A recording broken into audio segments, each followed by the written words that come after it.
Nilinaw ni incoming Senator na si Robin Padilla na hindi siya inendorso ni President-elect Bongbong Marcos Jr. nitong kampanya. Pero ayon pa sa kanya, ay itinuturing niya pa rin kaibigan si Marcos at naiintindihan niya kung bakit nangyari ito noong kampanya. Sa kanyang Facebook post, ipinaliwanag niya ang kanyang liham ay para kay Chris Aquino na kung saan ay pinasalamatan niya ang aktres at rumored ex-girlfriend dahil sa pagsuporta nito. Hindi naman naiwasan ng ilang mga loyalista ni Marcos na batikusin si Robin Padilla dahil sa hindi man lang daw niya binanggit si BBM sa kanyang post. Pero ayon sa kanya ay hindi naman niya kailangang banggitin pa si Marcos dahil hindi naman talaga siya inendorso nito noong kampanya. Paano ko po sasabihin na isa sa alas ko na mag-endorso sa akin si incoming President Bongbong Marcos? Malinaw naman po sa lahat ng ganap noong kampanya na hindi po ako na-endorso ng aking personal na kaibigan. Malinaw naman po na pinayagan niya ako na makasama sa Uniteam dahil personal niya akong kaibigan. At ang sulat ko po ay para kay Miss Chris Aquino.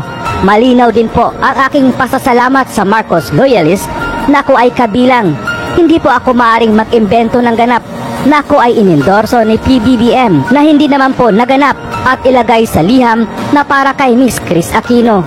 Dagdag pa ng baguhang senador, hindi rin naman daw kailangan pa na malaman kung saan siya panig dahil makikita na ilang beses niyang ipinagtanggol si BBM at ang ama nito na si dating Pangulong Ferdinand Marcos Sr.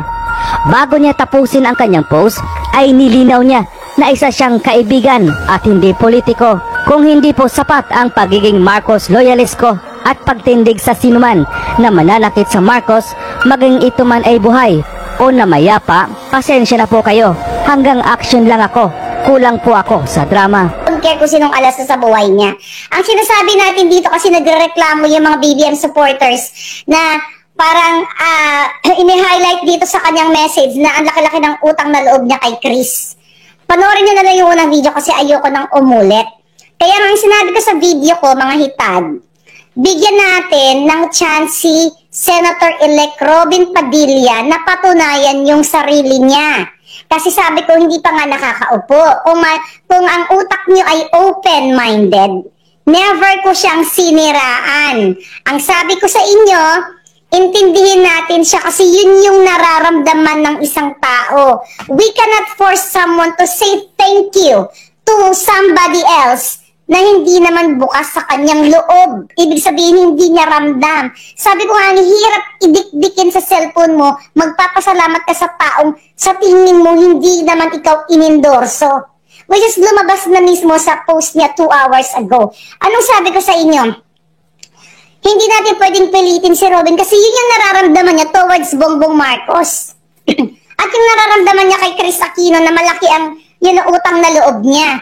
Ang sabi niyo lang, at ang sabi ko rin, kung sinabi ni Robin Padilla yon na napakalaki ng utang na loob niya kay Chris Aquino, kung sinabi niya before the election, baka hindi siya nag-number 1.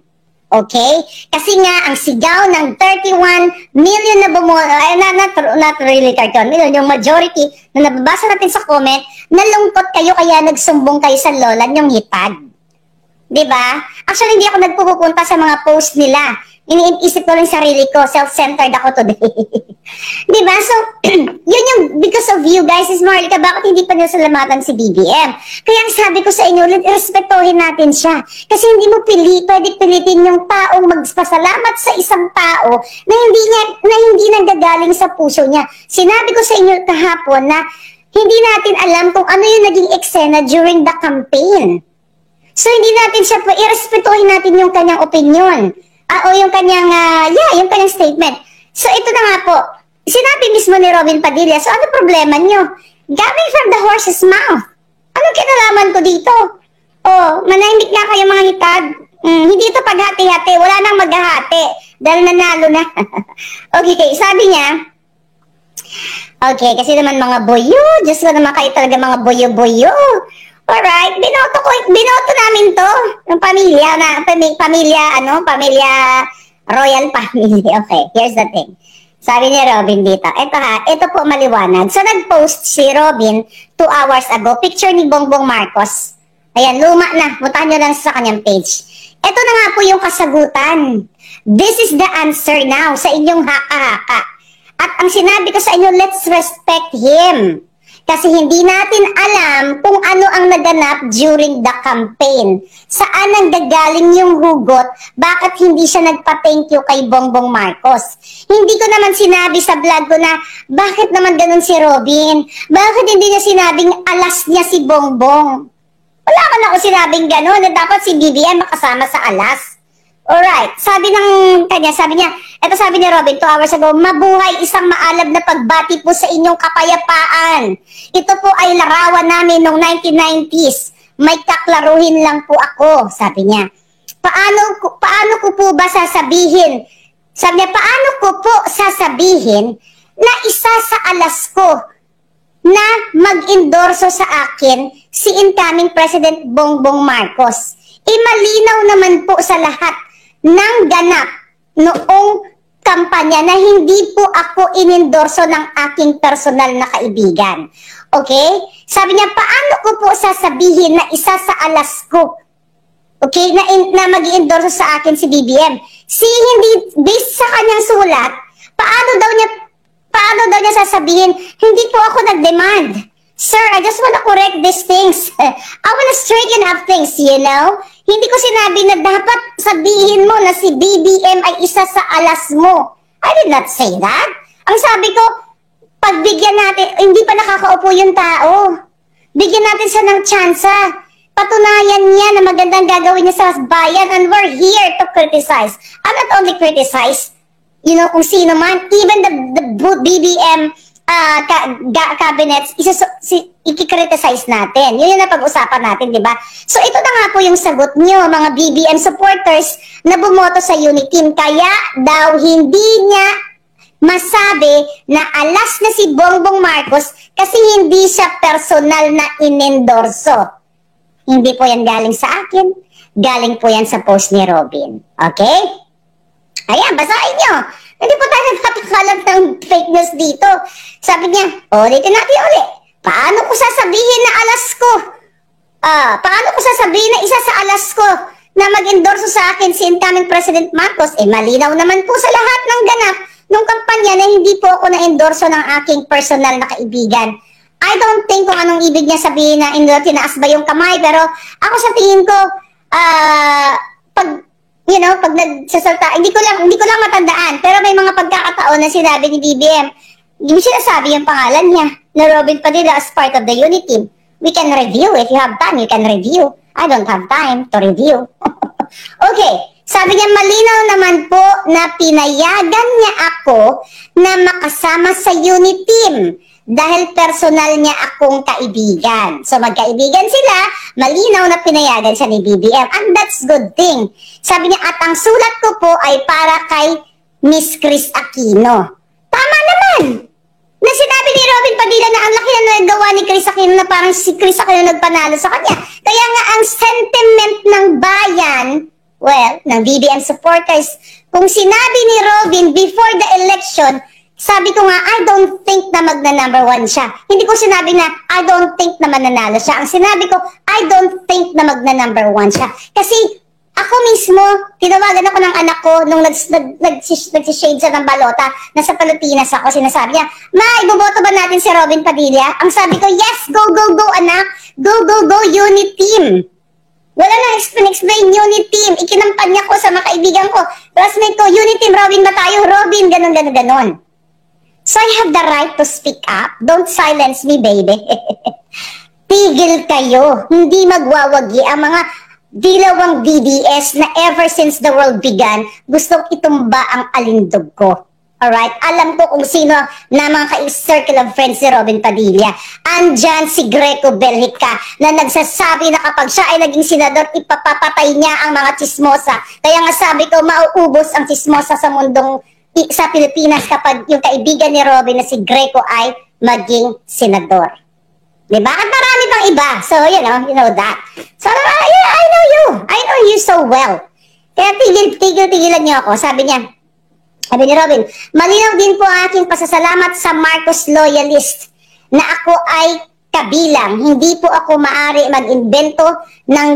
Okay. Oh, nagpasalamat sabi ko naman, nagpasalamat naman sa Marcos loyalist. Kaya nga kayo, na disappoint, you na bumoto sa kanya, na nagdadalawang isip. Kasi masama ang loob ninyo na hindi binanggit ang pangalan ni Bongbong Marcos. And no one can stop your feelings towards that, post ni Robin. Kung kayo ay nasaktan dahil hindi nilagay ang pangalan ni Bongbong Marcos, feelings niyo po yan. Walang pwedeng pumigil sa nararamdaman ninyo. Hindi mo pwedeng, ano kayo, dilawan? Na kailangan baguhin yung nararamdaman ng isang tao? Shutang genie na to mga to. Okay. Kaloka, sabi ni Robin Padilla, Marcos loyalist. Okay. Malinaw din po na aking pasasalamat sa Marcos loyalist na ako ay kabilang. Hindi po ako maaari mag-invento ng ganap na ako ay inendorso ni BBM. Okay, hindi daw siya pwedeng mag-invento na may naganap. Okay, masyadong malalim Tagalog na inendorso siya ni BBM. Pero you know, if you look at the dictionary about the meaning of inendorso at inaccept ka sa team, di ba the fact, Nilofac, na okay, I welcome you to my party, it's like, it's synonyms ng inendorso ka. Kasi the moment na welcome kita sa bahay ko, ibig sabihin, go signal, go, welcome ka sa bahay ko. Diba? Parang yun yung sa akin. Baka yung ibig sabihin ni Robin Padilla na inendorso siya, baka itaas ang kamay niya o isigaw, iwagayway. So iba-iba tayo ng pag-interpret ng mga bagay-bagay. But again, ito po sabi niya, malinaw na din po ang aking pasasalamat sa mga Marcos loyalist na ako ay kabilang. Okay? So Marcos loyalist daw siya, kabilang daw sa Marcos loyalist. Pero ito na nga ito magsusuntukan dito, mga palangga. Alright, let's scrutinize this pronouncement. Total, matatalino naman kayo. Bear with me. Okay? Sabi niya, sorry, nawala ang hitad. Nawala ang binabasa ko. Okay, sabi niya, ayan, endorso. Malinaw po na, tararan, okay, sabi niya, malinaw din po ang aking pasasalamat sa Marcos loyalist na ako ay kabilang. Ayun naman pala. The moment, the fact, Nilofac, na sinabi mo kabilang ka, maaaring ako lang to, as a Marcos loyalist, mahirap bang isulat ang simpleng pasasalamat? Maraming salamat. Ang alas ko si Inday Sara, si SBG, at si Pangulong Duterte. At syempre, pasalamat na rin dahil winelcome ako ng incoming president. As simple as that. Ito po ay natin to, binihibla-hibla natin. Hinihibla-hibla natin ang mga pangyayari. Hindi po ito galing sa bibig ko. Nagbabasa po tayo. Kung ikaw ay part ng, pag sinabi mo kasing loyalista ka, to the roof. Diba hanggang langit ang sigaw mo, BBM. BBM. Diba ganun nga tayo? Kaya nga yung sigaw, kaya nga ako, diba? Dahil masasabi ka, bilang ako sa BBM loyalist, lumipad ako mula Amerika para ma-witness ang historic event. Kasi yun para sa akin, yun yung definition ng sinusuportahan mo. When you say loyalista ka sa isang tao dahil nag-admire ka sa isang bagay, it's unconditional love. You don't care kung mamasahe ka mula probinsya hanggang sa meeting de avance kasi you want to see the historic event. So ngayon, sa nakikita ko dito, Sir Robin, nasabi mo kabilang ka sa Marcos loyalist. So ngayon, itumbok na natin, sir. Bakit mahirap banggitin ang pangalan ni Bongbong Marcos? Pasalamatan. Right? Mga palangga, bakit mahirap pasalamatan kung ikaw ay Marcos loyalist? Why is it so hard? Why is it so hard? Yeah. Why it is so freaking hard to say thank you, incoming president. I'm one of the Marcos loyalists. Ang sabi mo, hindi mo pwedeng sabihin na alas mo si BBM. Hindi naman po sinabi ng taong ng Marcos supporters, Robin, sabihin mo please, isama mo si BBM na alas mo siya. Wala mang ganun, sir. Okay, so ito po, galing mismo, kasi sabi nga natin mga palangga, kaya nga, Alam mo, hindi ako ng Bojack Palangga. I was being so fair. Sabi ko, bigyan natin ng chance naman yung tao kasi binoto naman natin siya. Di ba, maaring yun yung nararamdaman niya. Sabi ko nga, hindi natin alam kung ano nangyari during that campaign moments. And here it is. Nalaman natin na kaya niya hindi masabing alas na si BBM kasi coming from here, hindi siya inendorso na personal ni BBM. See? Nalaman natin ngayon. See, this is the goodness of social media. We criticize, we extract the juice kung anong mga ganap. Right. Sabi niya, hindi po ako maaring mag-invento ng ganap na ako'y endorso ni BBM, ganap na ako'y inendorso ni PBBM na hindi naman po naganap. Okay? So, paulit-ulit. Diba? Hindi daw siya maaring mag-invento na inendorso siya ni BBM kasi hindi naman naganap. May mga expert ba dyan? May mga expert ba ang ibig sabihin ng endorsement and welcoming you in the party? What is the difference between the endorsement and welcoming you sa party? Diba? Kasi hindi ka naman siguro mag-welcome ng isang tao na hindi mo gusto o hindi ka nagtatrust. Kasi ako gano'n na, pag inibita ka sa kape-kape ko o sa bahay ko o kung saan man, ibig sabihin, ina-associate ko yung sarili ko sa'yo. Ibig sabihin, kung ano man ang presentation ng tao na nakapanood o nakakita ng ating picture as friends, o huwag na tayo lumayo kasi minsan may mga nagpapapicture na hindi mo naman kilala. But I'm just saying, kapag mga magkakaibigan tayo, yung mga random pictures kasi na hindi mo naman kilala yung tao, fan na ganito na gano'n, kung minsan nagpapanggap na fan mo, it's totally a different story. Pati yung magkakaibigan tayo, welcome ka sa bahay mo, it's like saying, welcome my friend. Anyway, don't me, sabi ni Avel Bacudio, don't me ate. Okay. Sabi niya, hindi po ako maaari mag-invento ng ganap na ako ay inendorso ni PBBM. Na hindi naman po ako naganap at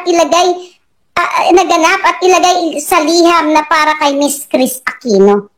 Okay? Kayo naman kasi, para naman pala kay Chris Aquino yung liham. Kasi kayo, may etchos kayo mga hitad. Diba? Huwag na kasi kayo bumilit ng mga Marcos supporters na pangalanan, na pasalamatan si BBM. Kasi sinasabi ni Robin Padilla nung kahapon na si Chris Aquino ang malaking naitulong sa kanya. Kasi nagtatawag si Chris sa mga governors, ganyan. So talagang based dun sa kanyang sulat, si Chris talaga yung nagpanalo sa kanya kasi sinuportahan siya, chuchong ganyan. Kaya nga diba? Pero kayo naman kasi mapilit. Ang sinasabi niya sa akin, ma'am, kung sinabi lang ni Robin na malaki ang utang na loob niya kay Chris at ang nagpanalo si Chris sa kanya at sumuporta, ganun. Baka hindi po namin siya binoto. Kayo naman kasi, di ba? Kaya nga nagtatanong ko, bakit kayo hindi pinasalamatan? Bakit ngayon lang nagpasalamat? At saka bakit sabi ko kung malaki ang naiambag? Ito kasi po, ito ha, mga palangga, may freedom tayo sa social media. Ito nga uulitin ko, kung malaki pala ang impluwensya ni Chris Aquino na isang bulati na lang hindi pumipirma na ang pamilya niya ay salot sa lipunan na kaya niyang ipapatay si Nico Falsis. Tandaan niyo yan, huwag niyong kakalimutan. Don't step back in the Philippines or else ipapapatay ka ng pamilya ko. Si Chris Aquino na nagpanalo sa kanya na sinasabi ni Chris Aquino nagkaroon ka ng sakit-sakipay, iconic ka. Bakit ko sinasaksak yan sa isipan niyo? Don't ever forget that. Ito yung tao na nagpanalo sa kanya, di ba? Nasabi ko nga, ito naman pala, nagpanalo naman pala ikaw kay Chris Aquino. Dapat nag-independent ka na lang, sir. Ba't ka pa nagpaampon dyan sa kay BBM? But it's your choice again. It's your friendship with